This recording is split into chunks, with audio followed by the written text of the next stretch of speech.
Good evening to all. Welcome back to my channel Pranajivan. Today I will sit on Vajrasana. Sitting Vajrasana, I will show you shoulder rotation to remove frozen shoulder. Number 1, just rotate this. 1, 2, 3, 4, 5, 6, 7, 8, 9, 10. Anti-clockwise.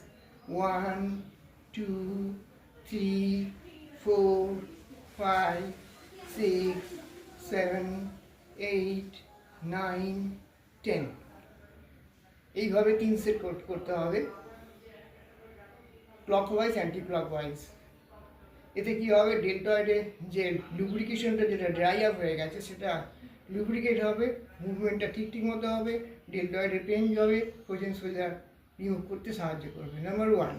Number 2, Ramban of frozen soldier. দুটো হাতকে পেছন দিকে নিতে হবে, রিস্টের মধ্যে হাতটা ধরতে হবে, দিয়ে হাত দুটোকে যতটা সম্ভব উপর দিকে তুলতে হবে, নিঃশ্বাস প্রশ্বাস স্বাভাবিক থাকবে। 1, 2, 3, 4, 5, 6, 7, 8, 9, 10। রিস্টটাকে এবার অল্টারনেট করা যেতে পারে। 1, 2, 3, 4, 5, 6, 7, 8, 9, 10। 3 সেট এভাবে করতে হবে।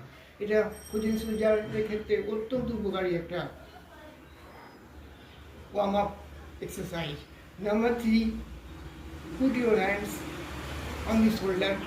হাত দুটোকে শোল্ডারের উপর রাখুন, রেখে নিঃশ্বাস প্রশ্বাসের সঙ্গে এটাকে আপ ডাউন করতে হবে।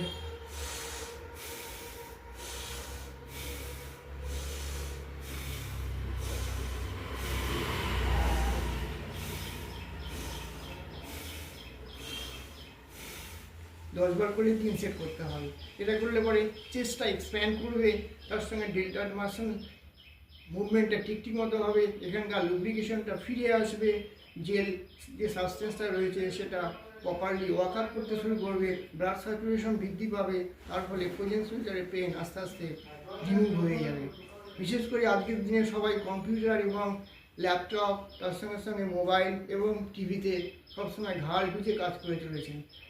তাদের সবার ক্ষেত্রে আমি রিকোয়েস্ট করব, এই 3টে ওয়ার্ম আপ এক্সারসাইজ অবশ্যই করবেন। তার ফলে হবে কি, এখানকার যে রিজিডিটিটা সেটা কিন্তু কখনো হবে না। মাসেলস যদি একবার রিজিড হয়ে যায় তাহলে কিন্তু তাকে রিব্যাক করা যাবে না, কাজেই রেগুলার করতে হবে এটা।